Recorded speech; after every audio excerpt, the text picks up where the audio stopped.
I'm Mike Jarek. Welcome to Sci-Fi Buzz. And the first thing I want to say is I apologize to the staff. I mean, they're wonderful people. They aren't aliens, actually. Well, a few of them, I'm not sure, are from Earth. But they work very hard tracking down stories about science fiction, fantasy, and horror to present to you. And like I said, most of them are from Earth. And you know what? There's not even one blonde in the entire bunch. Actually, I'm trying to get that changed.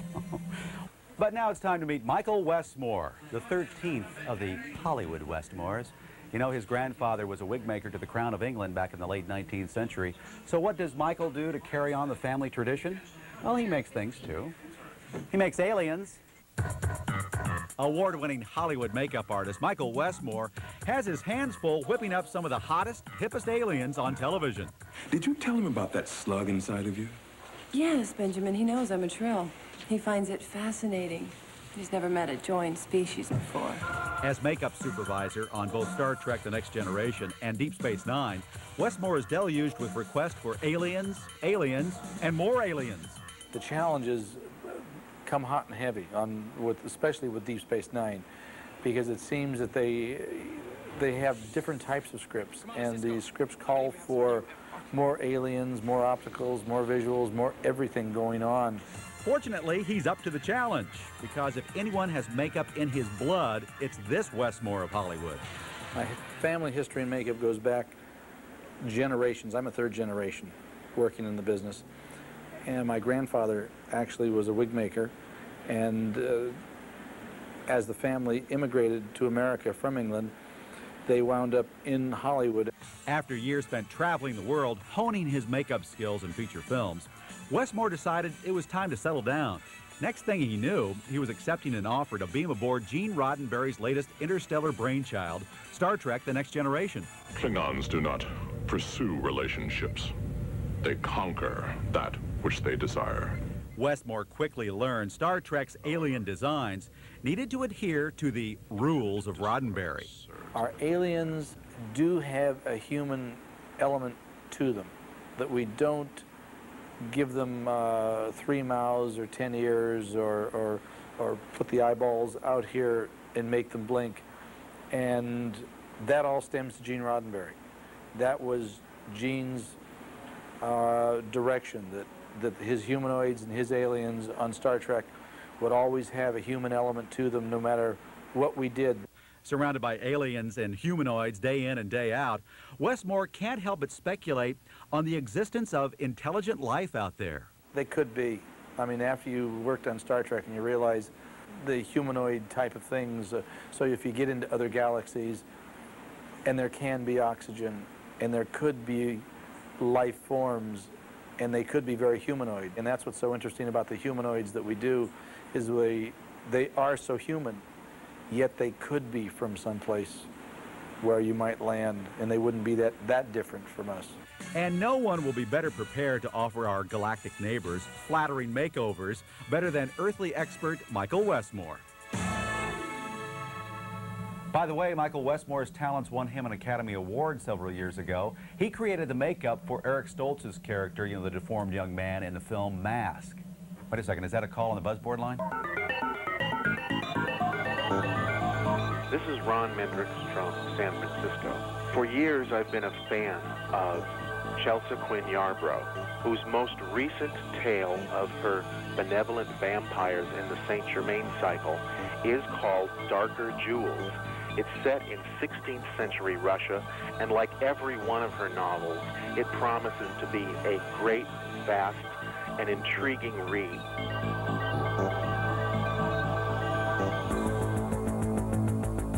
Arnold Schwarzenegger talks stunts and effects, and a Buzz Best Bet, after this untimely interruption.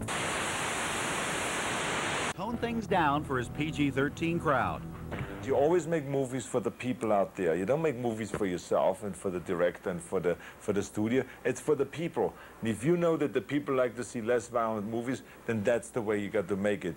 Arnold's current fantasy adventure, Last Action Hero, is surprisingly light on graphic violence. That is, when compared with his sci-fi hits of summers past, like Terminator 2 and Total Recall. It's a bomb!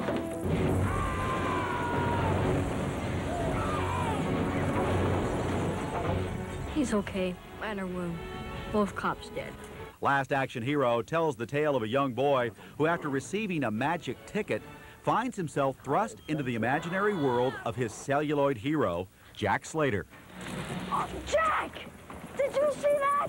And while Arnold says there's plenty of action in Action Hero, there aren't any flying limbs or splattered membranes.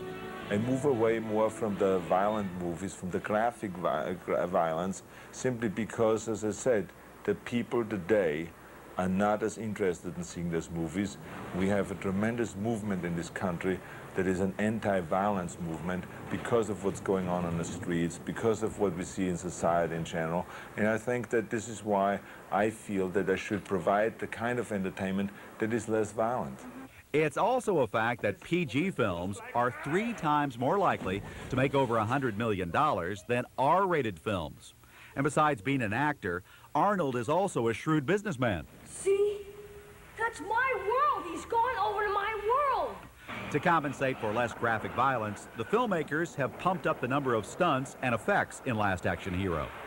Every time I do a stunt, it is a scary thing to do. I mean, I have to admit that. I mean, I cannot tell you that it is all a piece of cake, although we make it look like it's a piece of cake. But it is a frightening thing to do, to jump off a hotel roof that is 20 stories high and, you know, be on a cable, and the cable maybe slows you down the last 6 feet before you hit the ground or before you hit the elevator. So you always say this, what if this doesn't work?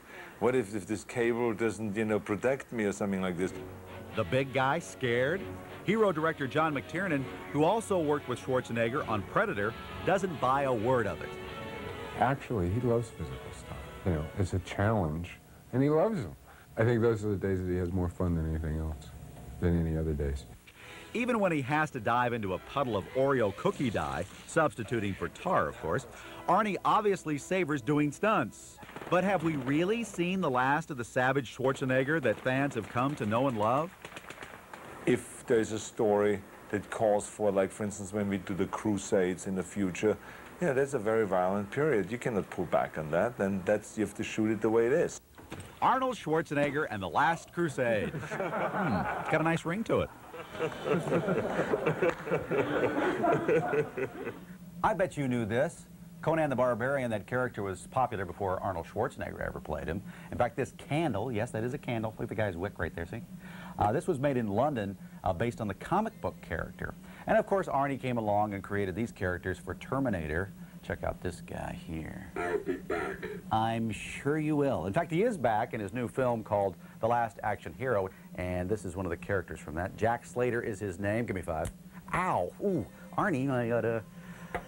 Oh, no! Arnie's getting excited here. Well, I'll tell you what. Yeah, okay, okay, hasta la vista to you. Jack Slater is already available in stores all across America, but we'll have to wait and see if he's going to be as popular as these other Arnie icons. Buckle up, buzzers. On this week's Buzz Best Bets, we're heading back to the future. A host of celebrities turned up at Universal Studios Hollywood recently to help unveil the ultimate sequel to the popular Back to the Future films. Back to the Future, The Ride. To my crowning achievement, the new experimental 8-passenger DeLorean time travel vehicle. A similar ride has been operating at Universal Studios in Florida, but the Hollywood version is bigger and better. It has the most interactive opportunities imaginable. We actually place the people in a DeLorean, and we send them shooting 25 years into the future and then countless years into the past. The technology behind the ride is impressive, to say the least. Some of Hollywood's top special effects experts were recruited for the project. We have 3 technologies that we're using to create an alternative reality.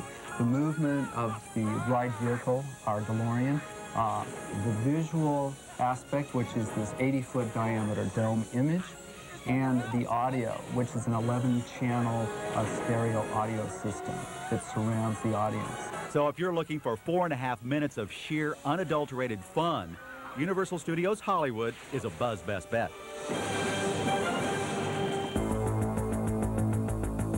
Harlan Ellison is on deck, and the movies come to computers when the Buzz reconnects.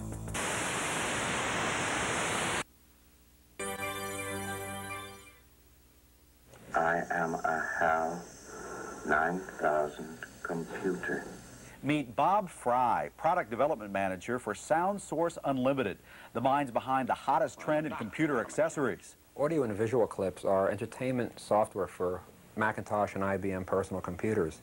They are fully licensed sound bytes and video bytes, if you will, that have been licensed from the major motion picture studios and TV studios. Primarily we focus on science fiction titles.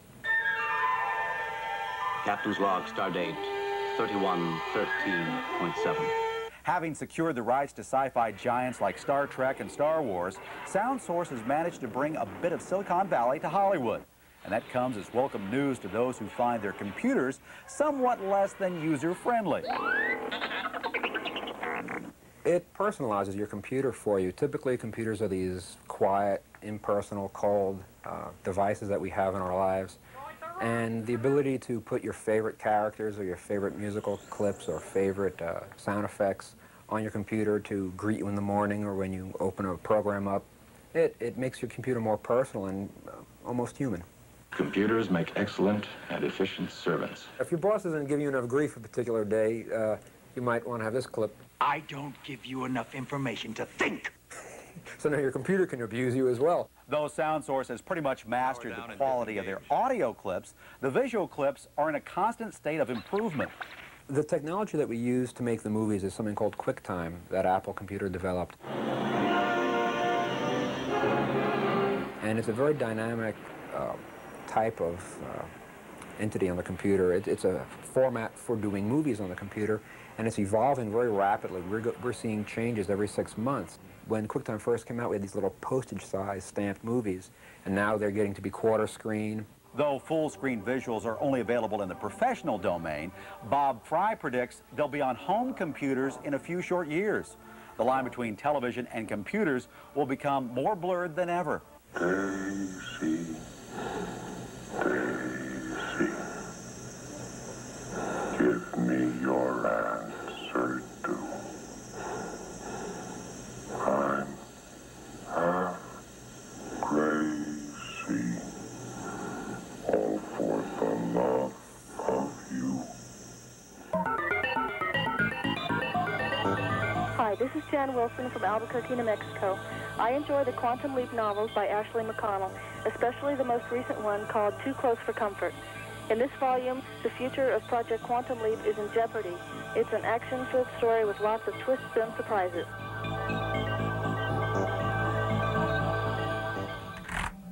You know, our Sci-Fi Buzz commentator Harlan Ellison has been very busy lately. His short story, which originally appeared in Omni magazine, has been selected to appear in this year's anthology of Best American Short Stories. Now, that is quite an honor. Congratulations, Harlan. Hello, brethren and sistren. The sermon for today. Actually, it's not a sermon for today. Actually, this is a follow-up to one of the commentaries I did several weeks ago. I'm sort of answering my mail here. When I did the piece on women writing in science fiction, and I named a lot of writers, and I thought I was going to get pilloried. But I got a letter, and I can't show you the letter, because if I show you the letter, you'll know who wrote it. And that would be betraying the trust of the person who sent it to me.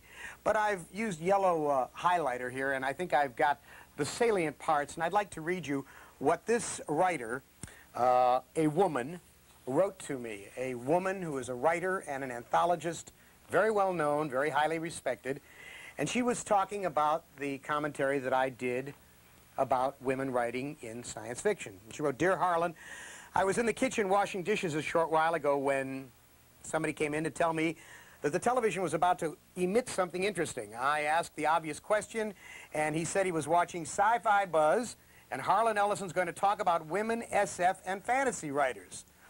Well, he asked me what had made, I came rushing in. He asked me what had made me so eager and curious. I replied that I wondered if you were going to name names, and he asked for further explanation. I explained that just the weekend previous, and here she names three other writers, three other women writers of extraordinary award-winning quality, and she had gone on at great length, but in private, about the sad state of SF and fantasy due to the proliferation of poorly written books by women who clearly didn't know better about anything from men to sentence construction. We, and she names the women again, agreed that the situation wouldn't get better until we stopped being polite to each other just because we were all women, but none of us was ready to name names in public. She goes on and she says some more things, and then she says, then you came through with vintage Ellison, sharp, precise, and naming names. May the gods, whoever and wherever they are, smile upon you for once again speaking the truth. I don't know if you consider me with the sheep or the goats, but I think the genre is being inundated with waves of pseudo-feminist fantasy trash. One damn thing after another. Plots, cardboard characters, politically correct and recycled, and facile resolutions the Brothers Grimm would laugh out of fairy tale heaven. And a lot of this trash is being typed or keyed, but definitely not written, by pairs of women. I take this letter as a great badge of honor. This is a fine writer who sent me this. From time to time, I'll update you. The only other thing I need to update you with are these two small items. One of them has to do with the Nebula ballot. Remember I said it was exactly 50% women? I was wrong. It was over 50%. There was a name I did not know, S.N. Dyer, D-Y-E-R. Well, it turns out S.N. Dyer is a pseudonym, and it is for a woman. I won't give you her real name, although she does write under that name because she hasn't given me permission to. But that means that the Nebula ballot this year was 60% women instead of 50%. The other thing you need to be updated on to know exactly where I stand so you won't think I have any hidden agenda, on June 14th, I started work as the conceptual consultant on the forthcoming television series Babylon 5. If I now say anything bad about Star Trek or Deep Space Nine or anything like that, you'll know that I possibly have a secret agenda, so you can discount anything I say. Oh, to tell the truth. Ah, honor. Ah, money. Ah, time. Ay, ay, ay. The stars and bloopers of Dark Shadows. Next. Fans of Dark Shadows are used to them. They see them on the show each and every day. Some are obvious, others are more subtle. They're bloopers. We talked to 3 of the stars of Dark Shadows to find out about their memories of goofs on Dark Shadows. Now watch closely, because in each and every scene that you see here, there is a mistake that made it on the air. Actors on the popular 60s Gothic soap opera Dark Shadows usually appeared poised and confident on camera. I expect you wonder what I'm doing here, eh? No, I'm glad you're here. But as we found out, things aren't always as they appear to be. 3 of the show's female cast members offered us a look into the real world of Dark Shadows. You said I was your friend. Killing me won't get you away from here. Laura Parker played the beautiful, cunning witch, Angelique. The show was done as though it were live. There was no editing. So any mistakes we made went on the air. And that set up a very strong sense of tension, actually fear, in a lot of us. Today, 27 years after Dark Shadows' debut, its humorous faults are recalled more often than its tidy perfections. Tell them that you saw no one here. Oh, that's fine. What am I going to tell them? That you saw no one here. Back then, according to cast member Marie Wallace, you either adapted to the frantic pace of live television or else. When I first went on the show, I was not used to the fact that you had to keep going. It didn't matter. You never stopped. The only time you stopped was if Dan Curtis screamed, "Cut!" And one day I'm doing a scene and the set was falling on my head. And so I stopped and didn't go on. And they came out and said, "Why did you stop?" And I said, "Well, because the set was falling down on my head." They said, "No, you don't stop. You only stop if you hear cut." Though Marie navigated her way through most scenes with only a few cuts and bruises, Laura Parker has some severely singed memories of her fiery House of Cards fiasco. I was starting a fire in the room of the girl I hated, and I wanted her to die or go mad. So the fire was going to begin on the floor of her room, and in order to do that, I had to light this house of cards. And then I had a long incantation to the devil, in which I, as the house of cards was burning, I would say, "Burn." Burn. I command you to come and burn. Burn. So I started the incantation, and I took the candle out of the candle holder, and I lit the house of cards, and it went boom! Okay, we've definitely established that Dark Shadows provided its share of occupational hazards. But as Marie Wallace found, it was also one of the most secure jobs in show business. on this show, whenever you got killed, you said, I'll probably come back as someone else. I don't know when, but I'll probably be there soon. Although cast members have successfully moved on since the show finished its run in 1971, Dark Shadows refuses to die. There's even a blooper home video to haunt them. But Catherine Lee Scott wouldn't trade the memories for anything. It's funny, I've had so many people come up to me and say, I saw you on Magnum P.I. last night, I'll never forget you as Maggie Evans. Or, I saw you on Dynasty, oh, you were so good as Josette Dupre. In other words, even when they see you doing something else on television, their mind skips. And I don't mind it at all. I think it's an honor, really. Now, if you're going to be in the East in August, check out the 10th anniversary celebration of the Dark Shadows Festival. It will be at the New York Marriott Marquis. Jonathan Frid will be there along with Laura and Catherine and almost the entire Dark Shadows cast. Call the phone number you see here for more information. This is Mike Jarek wishing you and yours the weirdest of weekends.